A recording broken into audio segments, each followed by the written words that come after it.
프랑스의 전 국가대표 축구선수이자 지금은 명문팀 레알 마드리드의 감독인 지네딘 지단. 지단이 프랑스 국가대표이면서 동시에 한때 프랑스의 식민지였던 알제리 출신이라는 점은 많은 사람들이 알고 있는 사실인데요. 그런데 지단이 한때 국가대표 경기 시작 전에 프랑스의 애국가에 해당하는 라 마르세이즈를 제대로 부르지 않아 프랑스 극우 정당으로부터 비난을 받았다는 사실을 알고 계셨나요? 지단뿐만 아니라 많은 알제리 출신의 선수들이 라 마르세이즈를 부르지 않는데요. 오늘은 그 이유를 조금 더 역사적으로 이해하기 위해서 알제리와 프랑스에 관한 이야기를 다뤄보고자 합니다. 알제리 독립전쟁을 본격적으로 다루기 전에 우선 알아야 할 사실이 있는데요. 이는 알제리가 프랑스 혹은 일반적인 제국주의 국가들의 식민지와는 다른 점이 있었다는 것입니다. 알제리는 다른 식민지와는 다르게 1830년대부터 프랑스로부터 침입받아 식민지가 되었습니다. 이는 1800년대 후반이 되어서야 식민지가 된 다른 지역들에 비해 매우 이른 것이라고 할 수 있습니다.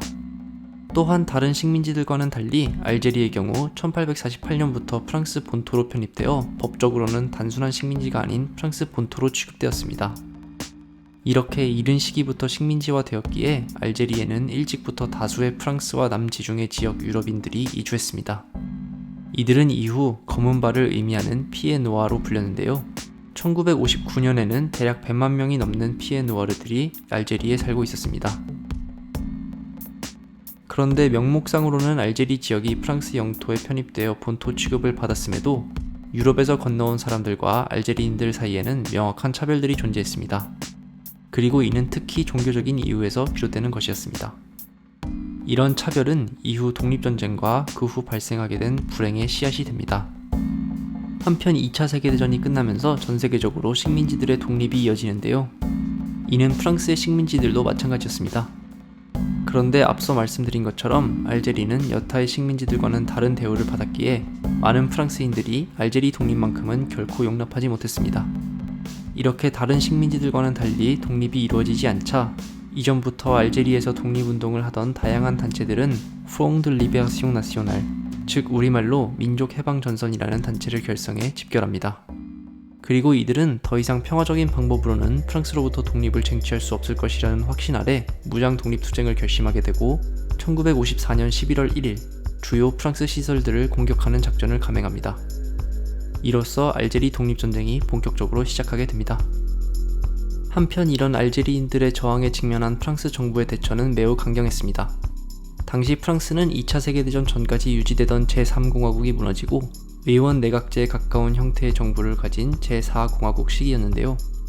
알제리 독립전쟁이 발발한 직후 총리였던 피에르 망데스는 국민 내부의 평화를 지키는 문제에 있어서 타협이란 있을 수 없다라는 말을 남겼는데요. 여기서 중요한 것은 망데스가 알제리 문제를 프랑스 내부의 문제로 여겼다는 점입니다.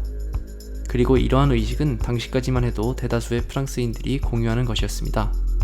우리에게 이후 프랑스의 대통령으로 잘 알려지게 된 당시에는 내무부 장관이었던 프랑스와 미테랑도 1954년 11월 12일, 그러니까 민족해방전선이 독립운동을 시작한 지 2주도 채 되지 않은 시점에 알제리를 방문해 알제리, 그것은 곧 프랑스다. 반란군과의 협상은 전쟁뿐이다 라는 말을 남겼습니다. 이는 처음에 말씀드린 것처럼 프랑스가 100년이 넘는 시간 동안 알제리를 통치하면서 알제리 영토를 자국의 영토로 편입시켰다는 점에서 기인한 것이었습니다. 한편 민족해방전선은 프랑스 정부가 협상을 거부하자 점점 극단적인 폭력투쟁에 들어서게 되었는데요. 초기에는 군사시설이나 주요 정부에 대한 공격에 치중했지만 1955년 이후가 되면서 점차 앞서 언급된 피에 노아, 즉 유럽 본토에서 넘어온 일반인들에 대한 전방위적인 공격을 시작했습니다.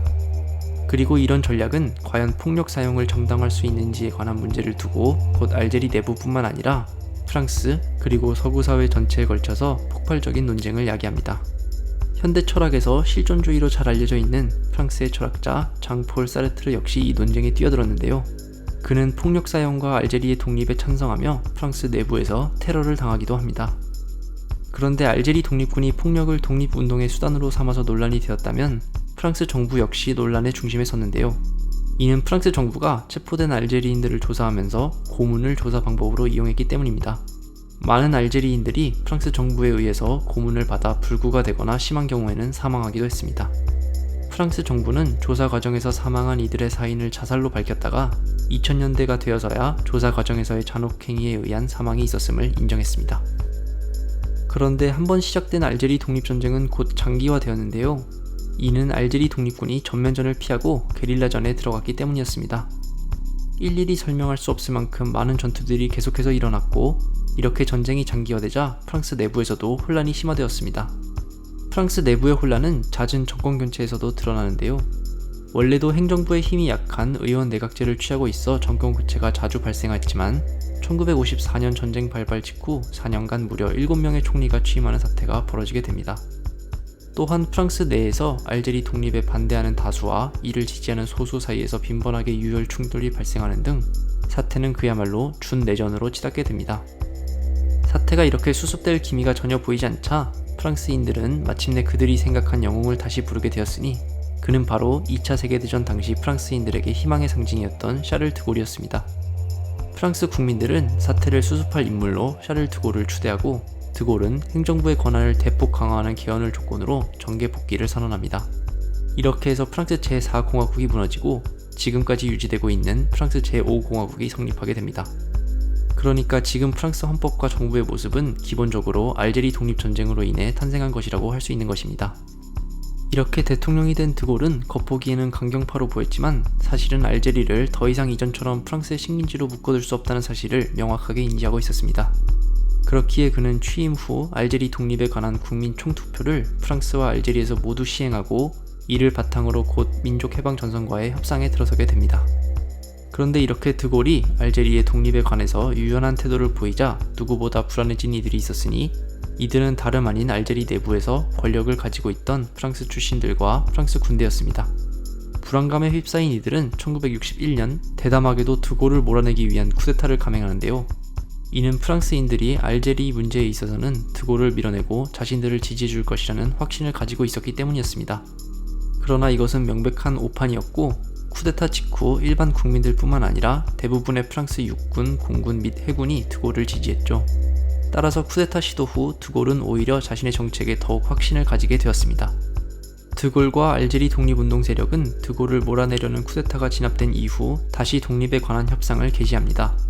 드골은 인구가 밀집해 있는 해안 지역에 대한 독립을 보장하는 대신 석유가 있는 사하라 사막 지역을 프랑스 영토로 유지하려고 했지만, 이는 알제리 쪽의 격렬한 반대에 부딪혀 좌절됩니다. 대신 양쪽은 이후 석유 개발에 관한 사안에 있어서 프랑스에게 일정한 특권을 주는 정도로 합의하게 됩니다. 이렇게 험난한 과정을 거친 끝에 1962년 2월 20일 마침내 에비앙에서 알제리의 독립을 인정하는 평화협정이 체결됩니다. 곧이어 4월에는 프랑스에서 이 협정에 관한 국민 총투표가 실시되어 91%의 찬성표를 얻습니다. 이는 8년에 가까운 전쟁에 관한 피로감에 기인한 것과 더불어 더 이상 알제리를 식민지로 묶어두는 것은 불가능하다는 사실을 대부분의 프랑스인들이 인정한 것입니다. 6월에는 알제리에서 마찬가지로 총투표가 실시되어 650만 명의 선거권자 중 600만 명이 참가하여 599만 명이 넘는 사람들이 압도적으로 찬성에 투표하게 됩니다. 이렇게 해서 총 50만에서 100만 명이 사망한 것으로 추정되는 알제리 독립전쟁은 마무리되었습니다. 알제리 독립전쟁은 에비앙 조약으로 인해 명목적으로 마무리되었지만 이후 프랑스와 알제리 사회 내에서 모두 긴 후유증을 남기게 됩니다. 알제리에 거주하고 있는 100만 명가량의 유럽 출신들 중 90만 명이 독립 직후 알제리를 탈출해 프랑스로 넘어갔는데요. 그런데 중요한 것은 이들이 알제리 내부에서는 알제리인들에 비해 사회적으로 나은 대우를 받으며 살았을지언정 흔히 생각할 수 있는 것처럼 모두 부유한 이들은 전혀 아니었다는 점이었습니다. 많은 이들이 알제리에서 농사를 지으며 생계를 유지했었죠. 그런데 프랑스 정부에서는 이러한 대규모의 탈출을 전혀 예상하지 못했었기에 이들은 곧 프랑스 본토에서 일자리 없이 난민에 가까운 생활을 하게 됩니다. 한편 알제리인들 중에서도 독립전쟁 와중에 프랑스 군에 협력한 이들이 있었는데요. 약 9만 명 정도의 사람들이 이렇게 프랑스 군에 협력했던 것으로 추정됩니다. 알제리 독립 후 약 5만 명 정도의 사람들이 프랑스 부역에 대한 보복으로 린치를 당해 살해당한 것으로 추정되고 있습니다. 따라서 이들 역시 살아남기 위해 프랑스로 건너갔고, 이들을 사회에 동화시키는 과제 역시 프랑스의 큰 숙제로 남게 되었습니다. 반대로 알제리의 경우 전쟁을 겪으며 정치적, 사회적으로 군대 권력이 매우 강해졌는데요. 이로 인해 이전까지 독립군으로서 활동했던 세력 내에서 권력 싸움이 본격적으로 시작하게 되었고, 알제리는 1990년대까지 하나의 당이 국가 권력을 독점하는 기나긴 독재의 수렁으로 빠져들게 됩니다.